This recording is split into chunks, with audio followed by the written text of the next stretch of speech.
I knew Queen Elizabeth II long before the world decided what her relationship with Diana should mean. To the public, Diana arrived as a fairy tale figure, young, luminous, instantly beloved. And the Queen was remembered as distant at first, then quietly protective, as if time softened everything into mutual understanding. But that was never the full truth. When the doors closed, the palace did not speak about Diana the way the public did. Not with admiration, not with tenderness, not even with open dislike. The real feeling was more controlled than that, and far more revealing. I was close enough to see how trust worked in that world. It did not begin with warmth, it began with restraint. The Queen measured people by what they did not say, what they did not show, what they could carry without leaking it into the room. And Diana arrived like a flood of light. Cameras adored her. Crowds reached for her. Strangers spoke her name as if they knew her. Inside the palace, that kind of visibility was not interpreted as a gift. It was interpreted as a risk.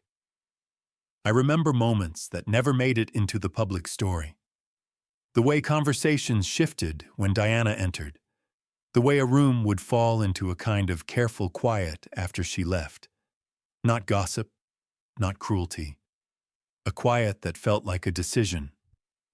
The Queen did not treat Diana as an enemy. She treated her as an unknown quantity. And in a system built on certainty, an unknown quantity is more unsettling than any open conflict. People assumed trust was later broken, that something happened, a betrayal, a turning point, a single moment that changed everything. From where I stood, it was different. Trust was never a door that opened and then slammed shut. It was a door that never fully opened at all. Diana was welcomed into the institution, yes, but she was not absorbed by it. And the Queen, for reasons the public still misunderstands, noticed that almost immediately. I am not going to tell you yet what the Queen said in private or what she refused to say. I will only tell you this. The palace did not fear Diana because she was weak. It feared her because she was powerful in a way the crown could not control. The public believed the Queen was slow to understand Diana. That age created distance. That tradition created misunderstanding. Inside the palace, none of that was discussed. What people outside called generational conflict, the Queen recognized as something else entirely, a difference in instinct. Diana did not misunderstand the crown. She sensed its limits very quickly, and rather than shrinking herself to fit within them, she tested how far those limits could bend. That is where the tension truly began. I remember how often Diana was described in private not as naive, but as responsive. She reacted to emotion the moment it entered the room. Sadness moved her. Admiration energized her. Attention sharpened her presence. Those qualities were celebrated by the public. Inside the palace, they were treated with caution. The Queen believed emotion was most dangerous when it was sincere. Because sincerity invites reaction. Reaction invites expectation, and expectation, once created, cannot be easily managed. Diana created expectations everywhere she went, not deliberately, not maliciously, but consistently. People wanted her to speak, to comfort, to intervene, to explain, and every time she did, the institution tightened slightly around her. The public assumed the Queen was cold because she did not rush to defend Diana. What they did not see was that defense was never the metric being used. Reliability was. In private discussions, The concern was never about Diana embarrassing the family. It was about her creating momentum that could not be slowed. She moved faster than the system. She listened outward instead of inward. She absorbed the world's reaction and reflected it back instantly. That frightened the palace more than rebellion ever could. The queen did not distrust Diana because she spoke too much. She distrusted her because she listened too well. Listened to the crowd, to the mood, to the emotional weather outside the walls. Inside that environment, listening outward was seen as a form of disloyalty. Not because the public was wrong, but because the crown could not follow where public feeling led. People often say the Queen chose Charles over Diana. That is a misunderstanding built on emotion rather than structure. The Queen chose predictability, and Diana, for all her grace, was unpredictable in the one way the crown could never tolerate. She made people feel something immediately.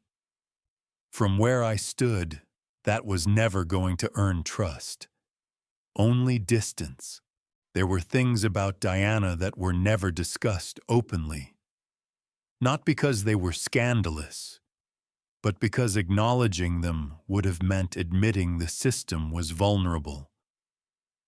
I saw how carefully information around her was managed, which meetings she attended, which conversations she was excluded from, which details were delayed before reaching her. None of this was punishment. It was containment. Inside the palace, containment was not cruelty.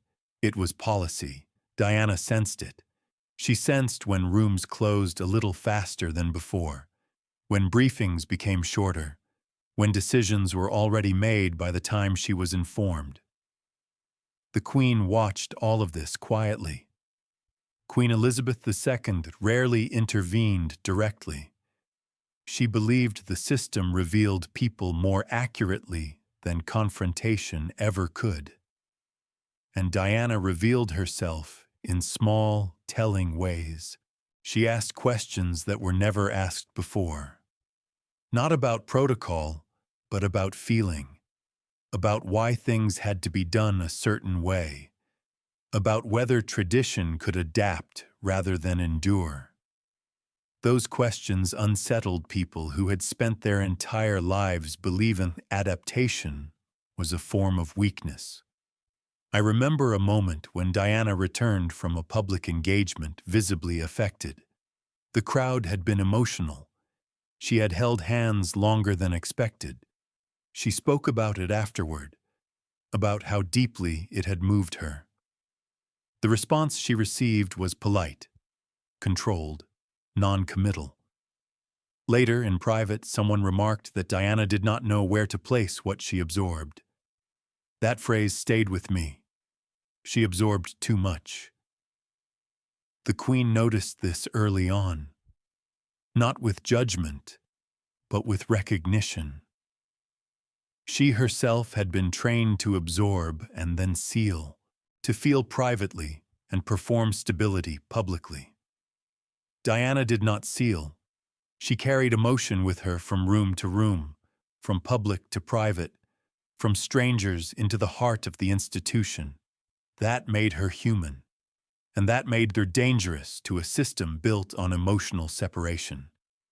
Trust, in that environment, depended on predictability under pressure. Diana was sincere under pressure. She reacted honestly. And honesty, when witnessed by millions, created narratives the palace could not control. The Queen did not mistrust Diana's intentions. She mistrusted the effect Diana had simply by being herself. From where I stood, the tragedy was not that Diana failed to adapt. It was that she never believed she should have to. By the time the tension became visible to the outside world, it had already settled into routine inside the palace. The Queen did not try to correct Diana. She did not try to reshape her. She allowed the system to respond the only way it knew how, by narrowing. Invitations became more specific. Roles became more clearly defined. Access became conditional. This was not done out of hostility. It was done out of preservation. The crown does not argue with emotion. It outlasts it. I remember how Diana began to notice patterns, not dramatic exclusions, but subtle shifts, the kind you only recognize when you are paying very close attention. She was present, but not central, informed, but not consulted, seen, but no longer anchored. The Queen believed that if Diana could accept those boundaries, trust might still grow. Slowly, carefully, on institutional terms. But Diana did not respond by shrinking. She responded by reaching outward. Each public engagement became more personal. Each appearance carried more feeling. Each interaction reinforced the connection between Diana and the public. Inside the palace, this was read not as defiance, but as incompatibility. The Queen never framed Diana as a problem to be solved. She framed her as a force to be managed, and when management failed, the solution was distance. There was a quiet understanding that developed, never spoken aloud, never formalized. Diana would be allowed to be Diana. The crown would remain the crown. But the two would no longer attempt closeness. From that moment on, the relationship was no longer about trust. It was about containment without humiliation. People outside believed the Queen chose sides. From where I stood, she chose continuity. And continuity required emotional neutrality, even when that neutrality was interpreted as coldness. The conflict was never personal in the way people imagine. It was structural. Diana represented immediacy. The crown represented endurance. Neither could become the other without losing itself. When the distance finally became visible to the public, many assumed it was the result of failure. A failure of empathy. A failure of leadership. A failure of family. Inside the palace, it was understood differently. Distance was not the collapse of a relationship. It was its final form. The Queen did not speak often about Diana in those later years, not because the subject was forbidden, but because it no longer required discussion. The institution had adjusted. The boundaries had settled. What remained was quiet management, not reconciliation. I remember how carefully Diana's name was handled, not erased, not softened, simply placed at a remove. She was acknowledged but never recentered. This has often been misread as cruelty. From where I stood, it was restraint taken to its furthest point. The Queen believed that once trust became impossible, dignity was the only thing that could still be preserved. There would be no public correction, no emotional rewriting, no attempt to reclaim the narrative. The crown would endure the misunderstanding. People often ask what the Queen felt in private, whether there was regret, whether there was sorrow, whether there was a moment when she wished things had been different. Those questions miss the point. The Queen did not operate on wishes. She operated on outcomes. What was lost was not affection. It was alignment. The ability for one individual to move instinctively with an institution that demanded discipline above all else. Diana changed how the world saw the monarchy. But the monarchy did not change how it governed itself. History will remember Diana as warmth, as vulnerability, as the human face the crown lacked. Those who stood close remember something else as well. A moment when emotion and endurance met, recognized each other, and quietly stepped apart. The crown survived, but trust, once withheld, never returned.